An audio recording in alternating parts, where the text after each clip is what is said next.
A Wolverine update, PlayStation 5 selling much faster than PS4, and more Xbox games coming to PlayStation 5. All that in today's video. Please like the video, subscribe to never miss a PlayStation update, and share the video to help grow our community. Now let's talk about this Wolverine update. One of the new Insomniac Co-Studios heads very briefly discussed its Wolverine PS5 game and if it would release in 2025. Newly appointed Insomniac Co-Studio head Chad Dezern did not confirm or deny a 2025 release for Marvel's Wolverine, but he had this to say in quotes: "We've announced Wolverine and we'd love to talk more about Wolverine, but we have to be like Logan today and remain very stoic until it's time to pop the claws down the road. As much as we have pent-up excitement, we gotta hold on to it. So that's about as much as we could say about our upcoming projects today." Important to note that Marvel's Wolverine was first revealed during the 2021 PlayStation Showcase with a cinematic trailer.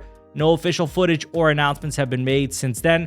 However, alpha footage of the game leaked in 2023 following a ransomware attack on Insomniac. And we didn't actually even talk about that back when it did happen. Like, we briefly touched on it, but we didn't cover all the leaks and everything. But today we're going to be talking about kind of where we are, like, mentally, just thinking about Wolverine and how we have not heard of this game since 2021, officially at least.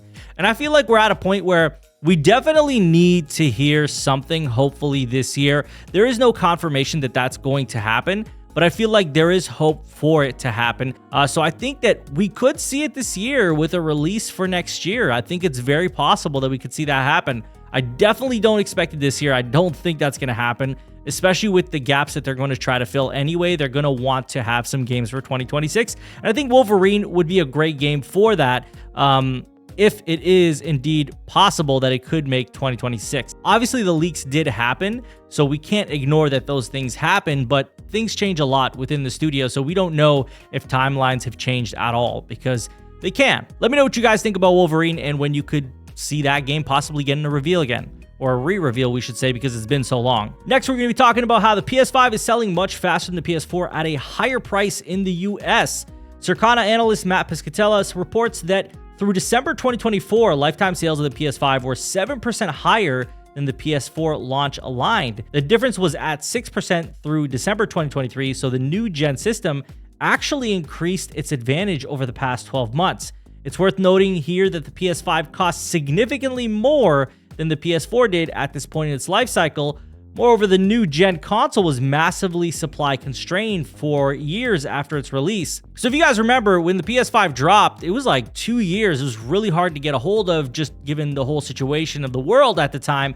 And on top of that, the shortage of chips, right, which we saw impact cars, impact everything, your refrigerators, everything you can think of that use silicon. And so it seems that even with that in mind, they seem to still be outpacing the PS4, especially in the US, which is pretty incredible and I think is pretty great. It's important to also note that Xbox is trailing the Xbox One by 13%. So even with all these things into consideration, it's pretty incredible what PlayStation is doing with the PS5, even considering that they don't have as strong of a games lineup as they did with PS4. At least a lot of people would argue that. So it's pretty cool to see PlayStation thriving in this way. I'm pretty happy with the PS5, and I have the PS5 Pro, so I'm pretty happy with that as well. I'd like to see some more of these first-party studio games drop eventually, and I know we'll get them eventually, but it's obviously not as good as the PS4 generation so far, although we have got phenomenal games up until this point.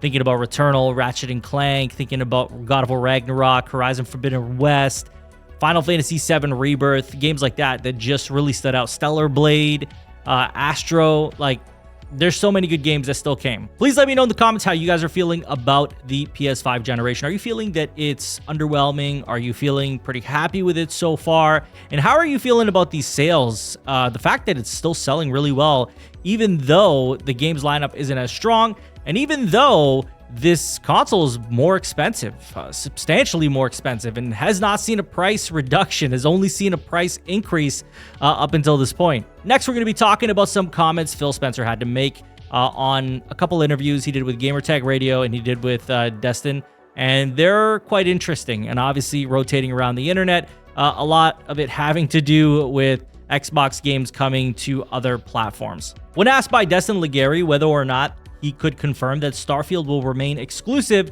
Phil Spencer replied, "No, there's no specific game. There's no reason for me to put a ring fence around any game and say this game will not go to a place where it will find players and have business success for us.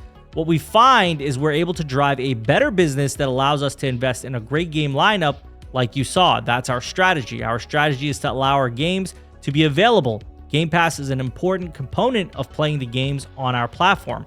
And of course, you know, this is something that we have seen. It's a pattern, right? Like, we know that they are not really about the whole exclusive thing anymore. They're looking to put their games on every platform, and they want to make the most money possible. Whether this is an impact from Satya Nadella and Microsoft overhead kind of forcing them to go into these directions is another conversation in itself. I believe that it does have a part to play. I believe that Microsoft does have big hopes and expectations for the Xbox division. Within reason, they've spent so much money and invested so much into them that they definitely want to see those results. And the only way they're going to get those results is if they go ahead and start increasing their revenue. And how are they going to do that? Because their console sales aren't doing it, is to port their games to more platforms, which is exactly what they're doing.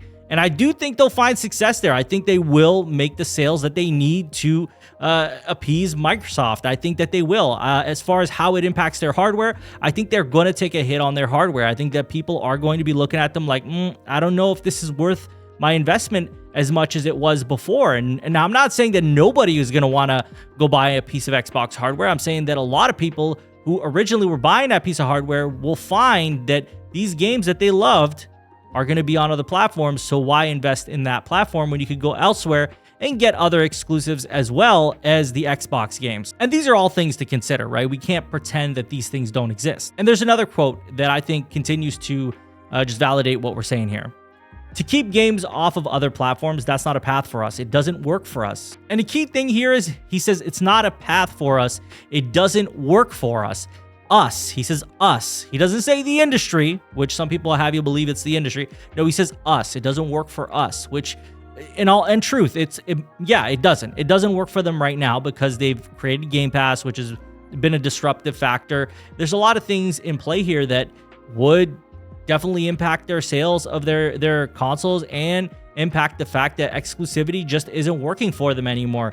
And I think they've kind of treaded a road that has gotten them there, and it's hard to undo that. I don't think that they can undo it. I think they're past that point.